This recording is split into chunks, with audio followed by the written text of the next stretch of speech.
Captain, we've started already. Oh, sorry guys, just sharpening my teeth, getting ready for the episode. Hello and welcome back, everyone. I feel very honored to be here with you all today. I am Stuart of the House of Foley, Dahar Master. Right. Wow. You actually wrote in the script you're a Dahar Master. Wow. And yet I'm not surprised. Anyway, yeah, welcome back, everyone. As always, I'm Commander Cockings, and this is Trekyards. Can anyone guess what race the ship we're going to do today belongs to? Have you got the hints yet? Is that not obvious to you, Patach? I will stand victorious as I say here and now that this is a mighty vessel from the Imperial Klingon Defense Force. There will indeed one day be songs sung about this glorious episode of Trekyards that honors everything we know about the mighty Vorcha attack cruiser. So raise your glass of blood wine as we celebrate the honored dead and the history of this illustrious vessel. A moment of awe, everyone, please, for that amazing performance. He's here all week. Sure, Stuart, why not? And just a bonus goodie. Got me cracking up here. A bonus goodie for all you all out here. We'll have the designer of the Vorcha class, Rick Sternbach, joining us for the second part of today's episodes to hear all about the ship design from the man himself. How cool is that? And then we shall all drink blood wine together and sing songs of past glories. Whatever you say, man. But come on, let's get underway. Long intro. So, put the drink down. As already mentioned, the ship is under the command of the Klingon Defense Force and is classified as an attack or heavy cruiser. They were constructed at the Kronos Orbital Facility, and the name Vorcha roughly translates to cure with torpedoes. How cool is that name? That's very cool. The dimensions of the ship are 484 meters in length. That 484 is based on the Eden Effect scale chart for Deep Space Nine, actually. So. Yep. Very in-house. 341 meters wide, 106 meters high, and it weighs in at a massive 2,238,000 metric tons. So at 484 meters long, that puts it about 170 meters-ish longer than the Klingon D7 or Katinga, which were the main Klingon ships seen up till this point in time. It must be said that despite the ship's fairly large size, it demonstrated great maneuverability. Having 26 decks and a standard cruising speed of warp 6 with a maximum speed of warp 9.6, the ship could carry its 18 disruptor cannons, 1 large high output disruptor, and 3 torpedo launchers into any combat environment very, very quickly. It was protected by standard deflector shields and included a cloaking device, making it very powerful and deadly as an opponent. The cloaking device did use, should I say, 43% of the total ship's power when activated, leaving no energy for the shields to be raised while the cloak was activated, which is a common thing for Klingon ships, but pretty interesting to get that technical about it. Yeah, I found the exact percentage Love on it. one site, so yeah. Love it. The ship's hull was comprised of a duranium alloy and included additional armor plating over critical systems. The crew complement is 1,900 personnel, plus flight crew and troops. Well. And in my opinion, that seems rather high, but the Klingons aren't really known for comfort, so I'm sure they really packed them in. And that number is pretty consistent across the board in all the research I did. So, And to be fair, this could be a ship that didn't suffer from the gene syndrome. And what I mean by that is, we say this all the time, but the original Enterprise D, they were meant to have a crew of several thousand, but Gene said... 6,000 to 7,000, yeah. Yeah, because of the size. And Gene said, we're not doing that because we haven't got enough extras to even possibly represent that. This ship, obviously, almost as big, didn't have that same problem because there was no Gene to say it didn't. So I guess that makes sense, but that's still pretty packed in. Yeah. The Vorcha class first officially appeared around the year 2367, when it was basically limited to the disposal of the Klingon Chancellor and some of the high-ranking military officials, as very few were constructed in its initial build contract. It was rumoured that an early prototype version had been around for much longer, however, but it was only officially first encountered by the Federation in 2367. It was principally designed for combat. Big surprise there, everyone, right? Am I right? Yeah. But it was also designed to transport Klingon dignitaries as well, meaning that the vessel had many amenities that most Klingon ships of the time didn't incorporate into their designs. It is rumoured that the initial plans of the Vorcha were originally drawn up very early on as a response to the Federation's new Ambassador class, which was designed 20 years earlier than the Federation first saw the Vorcha. Yeah, and I gotta jump in there. We know that the Ambassador class was designed to be a battleship, more like a big improvement on the Enterprise B design or the Excelsior design. So it could be that because of that jump, I don't know why the Federation would necessarily do that. Maybe because the Romulans were a big threat then, and the Enterprise C did in fact get destroyed by the Romulans. So maybe the Klingons saw that big jump by the Federation and go, "Whoa, we need to draw up something that can deal with that ship." While it was in the early developmental stages, and for a rather longer amount of time than most ships of the era, due to the fact that it was intended to be more powerful than the Ambassador class, the ship did have somewhat of a trouble beginning, it seems. The drawing board concepts for this vessel developed over a decade before construction actually began. The project was approved to go ahead, and immediately it ran into snags. The Klingons experienced problems with the manufacture of the new style warp coils.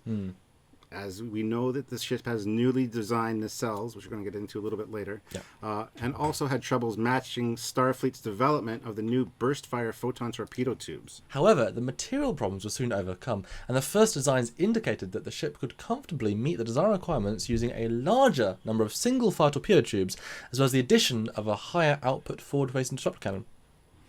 However, upon initial construction of the design, Starfleet had issued the requirements for the new Nebula and Galaxy-class starships. These would clearly be more than a match for the proposed Vorcha-class design, leaving the Klingons in the rather dubious position of having a major new warship design that would be obsolete the minute it left the shipyards. The Klingons responded by going back to the drawing boards and reworking the design, thus allowing the project to take a little bit longer. 3 of the Mark 10 disruptors were replaced with more powerful models designated the Mark 12s, and additional smaller disruptors were added to improve the ship's overall offensive capabilities. New higher density armor plating was added around the ship's warp core, nacelles, and around the weapons platforms. However, the class quickly became integrated into the Klingon fleet in larger numbers over the years and soon became a very common sight whenever the Klingons showed up on the scene. The Vorcha-class attack cruiser was designed and developed as a modern replacement for the very aging Katinga-class cruisers, and added an extra, larger presence to compete with the larger Galaxy-class and even larger Deredex warships of the Federation and Romulan fleets respectively. The ship quickly became the backbone of the Klingon fleet and even acted as the flagship of the Imperial fleet for 4 years until the introduction of the Negvar-class warship in 2371. The ship was upgraded over the years with newer, heavier disruptors, which included pulse fire modes, which increased their effectiveness against enemy shield systems. Despite the fact that the class was no longer the flagship of the Imperial fleet, however, they did maintain a strong presence during both the Klingon-Cardassian War and the Federation-Klingon War of 2372 to 2373. During the TNG years, the primary roles of these ships included diplomatic carriers, as well as for use in ceremonial functions. However, soon the Romulans began to attack Klingon border colonies along the neutral zone, and the Klingon High Council decided that more heavy cruisers would be needed to counter this growing Romulan threat. So production was increased, which was a really good thing because there were more ships available for the inevitable with the Dominion. Yeah, you needed more ships. Many Vorchars were used during the first battle of Deep Space Nine, and several were used to deploy a minefield around Bajoran space. They were also a mainstay of the Alliance forces during the Dominion War, and production of the ship continued through the course of the war. The ship integrated new features that had not been seen on any Klingon ships till this point in time. The most obvious of which was the newer, more resilient armor plating, as well as the large forked high-output disruptor cannon located right in the front of the ship. The side units of this fork design were designed, just like a rifle barrel, to guide or channel, and in fact charge, an enormous volume of energetic plasma, which emitted from the central cannon. The entire forward portion of the forked end was an ejectable weapons pod that could actually be swapped out for specific missions if needed. If the pod ever had to be ejected during battle, however, the disruptor crews aboard her instantly became heroes of the Empire and went straight to Sto-vo-kor. Ah! Warriors incoming. This new design also featured an ejectable bridge module, just like the Galaxy and Intrepid classes employed. The large after wedge is a large disruptor platform, but can also be detached and act as a small scout vessel if need be. And we're going to talk to Rick in a little bit about the possibility of that being a swappable pod, just like the Nebula class, maybe.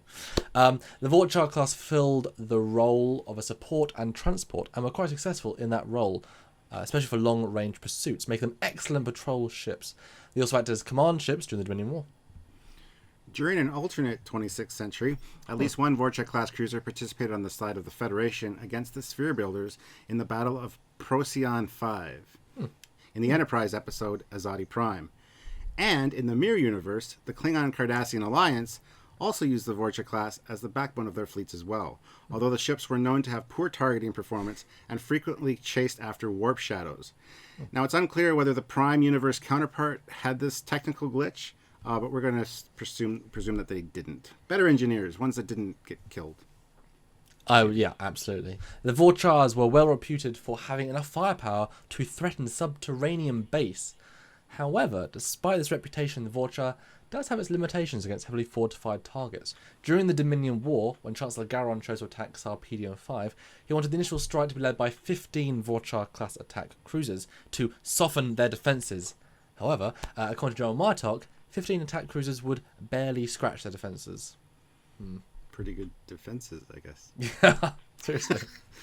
Many of the systems aboard these vessels were the latest in Klingon technical advancement, even to the point of requiring DNA-based handprint verification to access important areas of the ship, such as the primary computer access room. The Vorcha is generally considered to be about 15% more powerful than the standard Federation Nebula-class ships of the same era, due in large part to its superior armor and pulse-fire disruptors.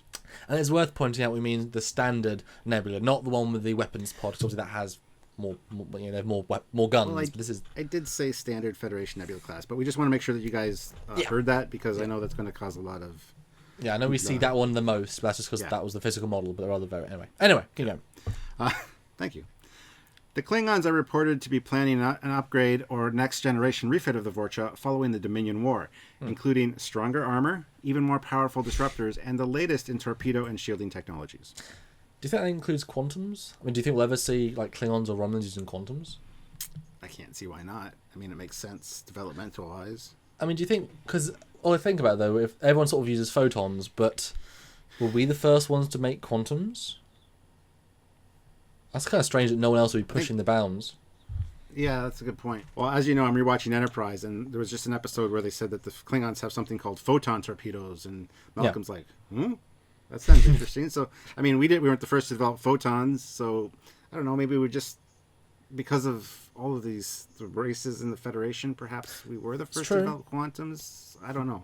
That's a good question, but you would think, a warlike warrior race would want better, more powerful weapons, so they would be working towards that. In the intro episode of Voyager, they use a tri-cobalt torpedo weapon, so maybe that's ultra powerful. Maybe it's the standard on like a Negvar or something. I mean, I know these disruptors, but that would seem strange. Anyway, that's interesting because the Romulans do have tri-cobalt mines and stuff as well early on, like TOS era. So. Anyway, Rick Sternbach, who we have on in a minute to talk about great design, set the length at approximately 472.5 meters, but the visual effects supervisor, David Stipes, said the overall length was 457 meters, which seems to be the one generally used on screen. The comparison chart, which was drawn up by Gary Hutzel and Larry Nemeczek, states yet another length at being 512 meters. So, welcome to the world of Star Trek size discrepancies. And then there's the official technical manual length at 481 meters. And finally, the CG chart used in-house by Digital Muse, which was the DS9 VFX company, was 484 meters, which we used at the start.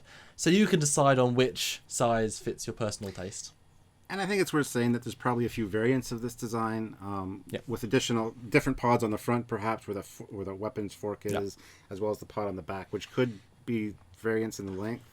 So I think that's safe to say. I think we'll probably use the DS9 one because it's an in-house one for most of our measurements when we do these things. So it's like when you bring in 3D models of scene, that's the default size you get. Therefore, that's the size you saw in all different shots from DS9, which is the canonical thing. So I mean, it's so the Vorcha appears in Star Trek Armada and Armada 2 as a cruiser. Its special weapon is a Polaron torpedo that phases through a target's shields and disables random subsystems. The ship is also, of course, featured in Star Trek Online and is a Tier 4 level Klingon battle cruiser.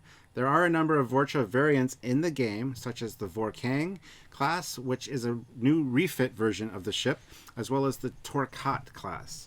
So there we go. There's some variants right there. We can assume that they had them in the next generation era as well to account for those different sizes. But one thing I didn't know about the Vorcha is that because this was a time of peace between the Klingon Empire and the Federation, there were occasional exchanges of technology, one of which resulted in new warp nacelle engine designs, which you can see on the Vorcha.